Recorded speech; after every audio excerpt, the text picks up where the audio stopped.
आज से लगभग 4000 वर्ष पहले अयोध्या नगरी में राजा दशरथ राज्य करते थे, जिनकी प्रजा उनसे अत्यंत प्रसन्न और संतुष्ट रहती थी। राजा दशरथ के पास सब कुछ था, लेकिन संतान न होने के कारण वे और उनकी रानियां भीतर ही भीतर दुख और चिंता में डूबे रहते थे। समय के साथ यह चिंता और गहरी होती गई और उन्होंने ऋषियों से समाधान पाने का निश्चय किया ताकि उनके जीवन की यह कमी दूर हो सके। ऋषियों की सलाह पर उन्होंने पुत्र प्राप्ति के लिए एक महान यज्ञ कराने का निर्णय लिया, जिससे पूरे राज्य में आशा की नई किरण जाग उठी। यज्ञ की तैयारियां भव्य रूप से शुरू हुई, जहां अनेक ऋषि मुनि एकत्र हुए और वातावरण मंत्रों की गूंज से पवित्र हो उठा।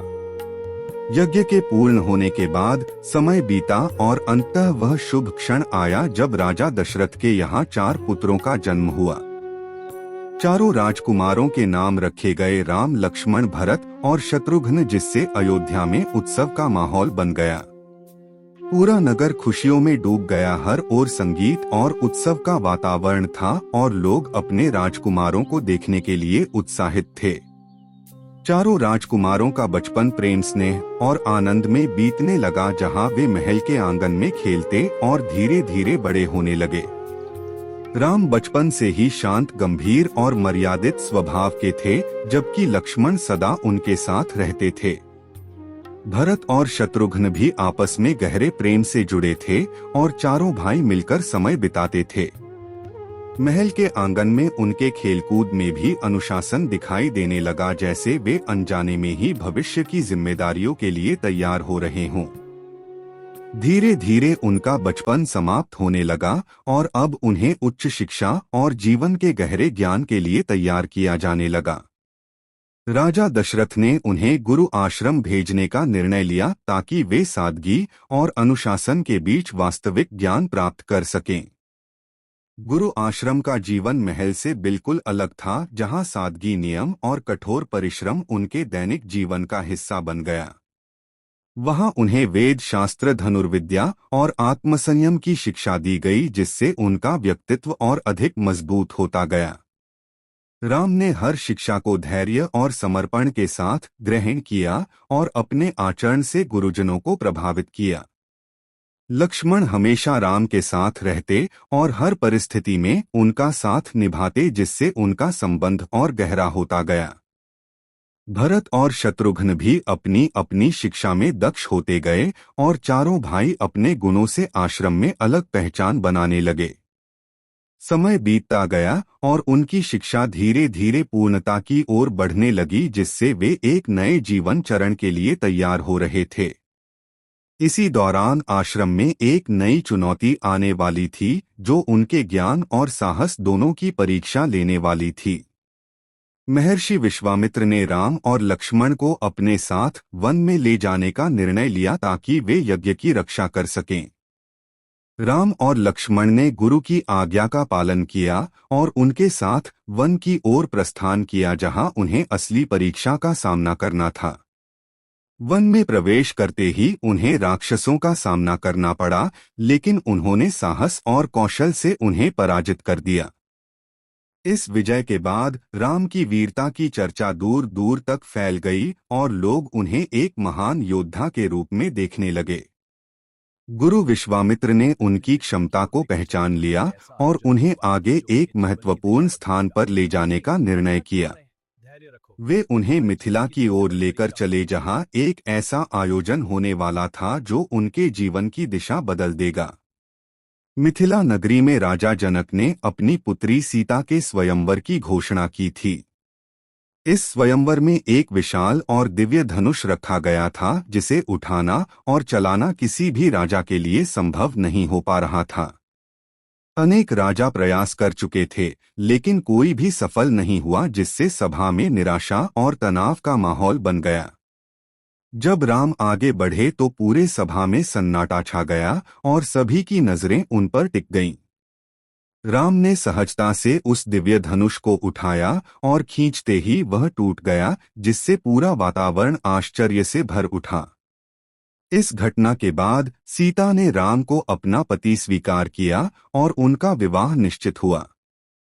यह विवाह केवल दो व्यक्तियों का नहीं बल्कि दो महान वंशों का मिलन था, जिससे पूरे राज्य में खुशी की लहर दौड़ गई। विवाह की तैयारियां भव्य रूप से शुरू हुईं और चारों भाइयों के विवाह के साथ अयोध्या में उत्सव का माहौल बन गया। विवाह के बाद राम और सीता अयोध्या लौटे, जहां उनका भव्य स्वागत हुआ और पूरा राज्य आनंद और उल्लास से भर गया।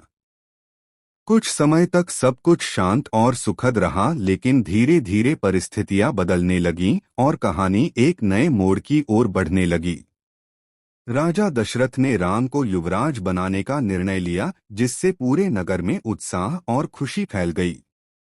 लेकिन राजमहल के भीतर एक पुराना वचन छिपा था, जो समय आने पर सब कुछ बदलने वाला था। रानी कैकेयी को उनके पुराने वरदान याद दिलाए गए और उन्होंने राजा से अपने वचन मांगने का निर्णय लिया। कैकेयी ने अपने दो वरदान मांगे, जिनमें भरत का राज्याभिषेक और राम को 14 वर्ष के वनवास भेजने की मांग शामिल थी। राजा दशरथ यह सुनकर टूट गए, लेकिन वचन के कारण वे कुछ भी बदल नहीं सके और अत्यंत दुख में डूब गए। जब राम को यह पता चला तो उन्होंने बिना किसी विरोध के पिता का वचन स्वीकार कर लिया। सीता और लक्ष्मण ने भी उनके साथ वन जाने का निर्णय लिया और उनका साथ नहीं छोड़ा। तीनों वन की ओर प्रस्थान कर गए और अयोध्या पीछे छूटती चली गई, जहां से उनके जीवन का सबसे कठिन और रहस्यमय चरण शुरू हुआ। वन में प्रवेश करते ही राम, सीता और लक्ष्मण एक नए जीवन की शुरुआत करते हैं, जहां हर दिन एक नई परीक्षा लेकर आता है। वे विभिन्न ऋषि आश्रमों में जाते हैं, जहां उन्हें साधुओं का आशीर्वाद मिलता है और वन के खतरों के बारे में चेतावनी भी दी जाती है। जंगल की गहराई में वे एक साधारण कुटिया बनाकर रहने लगते हैं और धीरे धीरे वन जीवन को अपनाने की कोशिश करते हैं। दिन बीतते जाते हैं और सब कुछ सामान्य लगने लगता है, लेकिन जंगल के भीतर छिपे खतरे धीरे धीरे उनके करीब आ रहे होते हैं। एक दिन अचानक एक राक्षसी प्रकट होती है, जो उन्हें नुकसान पहुंचाने का प्रयास करती है, लेकिन लक्ष्मण उसे तुरंत रोक देते हैं। इस घटना के बाद वातावरण में तनाव बढ़ जाता है और यह स्पष्ट हो जाता है कि आगे का मार्ग इतना आसान नहीं होने वाला है। मेरी दिव्य शक्ति से तुम सब समाप्त हो जाओगे। भैया हम आ गए। राम, आप सुरक्षित हैं? हाँ, अब सब ठीक है। कुछ समय बाद एक सुनहरा मृग जंगल में दिखाई देता है, जो असामान्य रूप से सुंदर और आकर्षक लगता है और सीता का ध्यान खींच लेता है। सीता उस मृग को पाने की इच्छा जताती हैं और राम से उसे पकड़ने या लाने का आग्रह करती हैं। राम उस मृग के पीछे जाते हैं, लेकिन उनके मन में एक हल्का सा संदेह भी होता है कि यह कोई साधारण मृग नहीं है। मृग उन्हें जंगल के और गहरे हिस्से में ले जाता है, जहां अचानक स्थिति खतरनाक और रहस्यमय बन जाती है। कुछ समय बाद दूर से राम की आवाज सुनाई देती है, जो मदद के लिए पुकारती हुई प्रतीत होती है, जिससे सीता घबरा जाती हैं।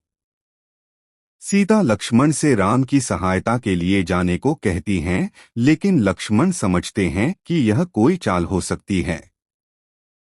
सीता बार बार आग्रह करती हैं और अंततः लक्ष्मण को राम की ओर जाने के लिए मजबूर होना पड़ता है। जाने से पहले लक्ष्मण एक सुरक्षा रेखा खींचते हैं और सीता को चेतावनी देते हैं कि वे इस रेखा के बाहर न जाएं। अब कुटिया के बाहर एक अजीब सन्नाटा छा जाता है और वातावरण में अनजाना डर फैलने लगता है। इसी समय एक साधु के वेश में रावण वहां पहुंचता है और सीता के सामने प्रकट होता है। वह भिक्षा मांगने के बहाने सीता को रेखा के बाहर आने के लिए उकसाता है और अपनी चालाकी से उन्हें भ्रमित करने की कोशिश करता है। सीता साधु को भूखा देखकर दया से भर जाती हैं और लक्ष्मण की चेतावनी भूलकर रेखा पार कर देती हैं। जैसे ही वे रेखा पार करती हैं, रावण अपना असली रूप दिखाता है और वातावरण अचानक भय और आतंक से भर जाता है। रावण बलपूर्वक सीता का हरण कर उन्हें अपने रथ में बैठाकर आकाश मार्ग से लंका की ओर ले जाता है। सीता सहायता के लिए पुकारती हैं और अपने आभूषण गिराती जाती हैं ताकि कोई उनके मार्ग को पहचान सके। रास्ते में एक पक्षी जटायु रावण को रोकने का प्रयास करता है और सीता को बचाने के लिए उससे युद्ध करता है। रावण जटायु को घायल कर देता है और बिना रुके सीता को लेकर लंका की ओर बढ़ जाता है। कुछ समय बाद राम और लक्ष्मण लौटते हैं, लेकिन कुटिया खाली देखकर वे समझ जाते हैं कि कुछ अनर्थ हो चुका है। राम अत्यंत व्याकुल हो जाते हैं और सीता को खोजने के लिए वन में इधर उधर भटकने लगते हैं। उन्हें जटायु मिलता है, जो अपनी अंतिम सांसों में पूरी घटना बताता है और रावण की दिशा की जानकारी देता है। जटायु की मृत्यु के बाद राम और लक्ष्मण और भी दृढ़ निश्चय के साथ सीता की खोज में आगे बढ़ते हैं। अब उनका हर कदम केवल एक उद्देश्य की ओर बढ़ रहा होता है, और वह है सीता को वापस लाना। जंगल की कठिनाइयां बढ़ती जाती हैं, लेकिन उनका संकल्प उन्हें हर बाधा पार करने की शक्ति देता है। यहीं से शुरू होता है एक बड़ा खोज अभियान, जो उन्हें नए साथियों और नई शक्तियों से मिलाने वाला है। जंगल और अधिक घना होता जाता है और वातावरण में एक अजीब सा भय फैलने लगता है, जैसे कोई अनदेखी शक्ति उन्हें देख रही हो। अचानक उनका सामना एक भयानक राक्षस से होता है, जो उनका रास्ता रोकता है और उन पर हमला करने की कोशिश करता है। राम और लक्ष्मण अपनी शक्ति से उस राक्षस को पराजित करते हैं, लेकिन यह स्पष्ट हो जाता है कि आगे का मार्ग और खतरनाक होने वाला है। खोज के दौरान वे एक रहस्यमयी स्थान पर पहुंचते हैं, जहां उन्हें संकेत मिलते हैं कि सीता को दक्षिण दिशा की ओर ले जाया गया है। आगे बढ़ते हुए वे पर्वतों और गहरी घाटियों को पार करते हैं, जहां हर कदम पर मृत्यु का खतरा मंडराता रहता है। इसी यात्रा के दौरान उनकी मुलाकात सुग्रीव से होती है, जो अपने ही भाई से डरकर जंगल में छिपा हुआ होता है। सुग्रीव उन्हें अपनी पीड़ा बताता है कि कैसे उसके भाई बाली ने उसका राज्य और सम्मान छीन लिया है। राम सुग्रीव की सहायता करने का वचन देते हैं और बदले में सुग्रीव सीता को खोजने में उनकी मदद करने का आश्वासन देता है। दोनों के बीच यह समझौता एक नई दिशा देता है और अब उनका लक्ष्य और भी स्पष्ट हो जाता है।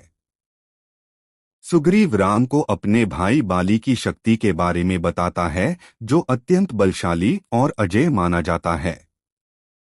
राम सुग्रीव को उसका खोया हुआ राज्य वापस दिलाने का निर्णय लेते हैं और बाली को चुनौती देने की योजना बनाते हैं।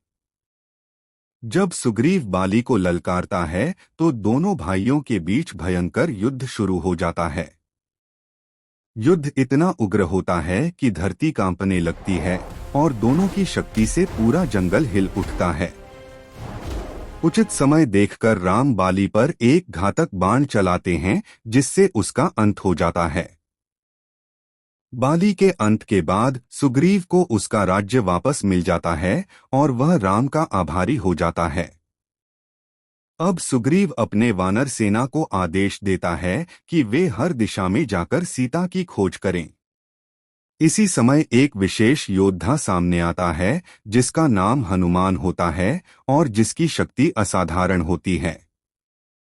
हनुमान राम के सामने झुकते हैं और उनकी सेवा करने का संकल्प लेते हैं, जिससे एक महान गठबंधन की शुरुआत होती है। राम हनुमान को अपना दूत बनाकर सीता की खोज का सबसे महत्वपूर्ण कार्य सौंपते हैं। हनुमान अपनी अद्भुत शक्ति के साथ दक्षिण दिशा की ओर बढ़ते हैं, जहां उन्हें समुद्र के पार एक अज्ञात भूमि दिखाई देती है। समुद्र विशाल और भयावह होता है, लेकिन हनुमान बिना डरे उसे पार करने का निर्णय लेते हैं। वे अपनी शक्ति को बढ़ाते हैं और एक विशाल छलांग लगाकर आकाश में उड़ते हुए समुद्र पार करने निकल पड़ते हैं। उनकी उड़ान के दौरान कई बाधाएं आती हैं, लेकिन वे हर चुनौती को पार करते हुए आगे बढ़ते जाते हैं। आखिरकार वे लंका के पास पहुंचते हैं, जहां एक नई और खतरनाक दुनिया उनका इंतजार कर रही होती है। लंका के द्वार पर पहुंचकर हनुमान अपना आकार छोटा कर लेते हैं और छिपते हुए स्वर्ण नगरी के भीतर प्रवेश करते हैं ताकि कोई पहचान न सके। हर ओर सोने के महल और राक्षसों की गतिविधियां देखकर हनुमान समझ जाते हैं कि यह अत्यंत शक्तिशाली और खतरनाक शत्रु का राज्य है। हनुमान सावधानी से महलों के बीच घूमते हैं और हर स्थान की जांच करते हुए सीता को खोजने का प्रयास लगातार करते रहते हैं। काफी खोज के बाद वे अशोक वाटिका पहुंचते हैं, जहां एक वृक्ष के नीचे दुखी बैठी सीता दिखाई देती हैं। सीता चारों ओर राक्षसियों से घिरी होती हैं और उनका चेहरा दुख और चिंता से भरा होता है, जिससे दृश्य अत्यंत भावुक और गंभीर बन जाता है। हनुमान पेड़ के ऊपर बैठकर सही समय का इंतजार करते हैं और राक्षसियों के हट जाने के बाद वातावरण शांत होता है। तब हनुमान पेड़ से उतरकर धीरे से सीता के पास पहुंचते हैं और स्थिति समझते हैं। वे राम की अंगूठी दिखाकर अपना परिचय देते हैं, जिससे सीता को विश्वास होता है और उनके चेहरे पर लंबे समय बाद आशा दिखाई देती है। सीता अपनी पीड़ा बताती हैं और हनुमान को एक निशानी देकर राम तक संदेश पहुंचाने का आग्रह करती हैं, जिससे उनका उद्देश्य और स्पष्ट हो जाता है। हनुमान कुछ देर वहीं रुककर लंका की स्थिति को समझने का निर्णय लेते हैं ताकि आगे की योजना सही ढंग से बनाई जा सके। वे वृक्षों के बीच छिपकर सैनिकों की गतिविधियों को ध्यान से देखते हैं और समझते हैं कि यह राज्य अत्यंत संगठित और शक्तिशाली है। स्थिति को परखने के लिए वे जानबूझकर एक वृक्ष गिरा देते हैं, जिससे आसपास के राक्षस सतर्क होकर उनकी ओर दौड़ने लगते हैं। राक्षस उन्हें पकड़ने की कोशिश करते हैं, लेकिन हनुमान अपनी गति और शक्ति से उन्हें चकमा देते हुए आगे बढ़ते रहते हैं। कुछ देर बाद वे स्वयं को घिरने देते हैं ताकि उन्हें सीधे रावण के दरबार में ले जाया जा सके। दरबार में पहुंचकर हनुमान निर्भय होकर राम का संदेश देते हैं और सीता को लौटाने की सलाह देते हैं, जिससे वातावरण तनावपूर्ण हो जाता है। रावण क्रोधित होकर हनुमान को दंड देने का आदेश देता है और उनकी पूंछ में आग लगाने का निर्णय करता है। राक्षस उनकी पूंछ में कपड़े लपेटकर आग लगा देते हैं, लेकिन हनुमान शांत रहते हुए सही अवसर का इंतजार करते हैं। जैसे ही बंधन ढीले पड़ते हैं, हनुमान तुरंत मुक्त होकर जलती पूंछ के साथ महलों की ओर कूदते हैं। वे एक महल से दूसरे महल पर कूदते हैं और हर जगह आग फैलाते जाते हैं, जिससे धीरे धीरे पूरी लंका जलने लगती है। चारों ओर अफरा तफरी मच जाती है और राक्षस अपनी जान बचाने के लिए इधर उधर भागने लगते हैं। आग की लपटें तेजी से फैलती हैं और स्वर्ण नगरी भयावह दृश्य में बदलने लगती है, जिससे पूरा वातावरण विनाशकारी हो जाता है। हनुमान समुद्र की ओर बढ़ते हैं और अपनी पूंछ की आग बुझाकर शांत होते हुए आगे की यात्रा के लिए तैयार होते हैं। वापस जाने से पहले वे एक बार फिर सीता की दिशा में देखते हैं और मन ही मन उन्हें धैर्य रखने का संदेश देते हैं। इसके बाद वे विशाल छलांग लगाकर समुद्र पार करते हैं और तेजी से राम के पास लौटने लगते हैं। राम के पास पहुंचकर हनुमान पूरी घटना बताते हैं, जिससे सभी को लंका की स्थिति और सीता की जानकारी स्पष्ट रूप से मिल जाती है। यह सुनकर राम का संकल्प और मजबूत हो जाता है और वे तुरंत युद्ध की तैयारी का निर्णय लेते हैं। सुग्रीव अपनी वानर सेना को एकत्रित करता है और सभी योद्धा युद्ध के लिए तैयार होने लगते हैं, जिससे वातावरण जोश से भर जाता है।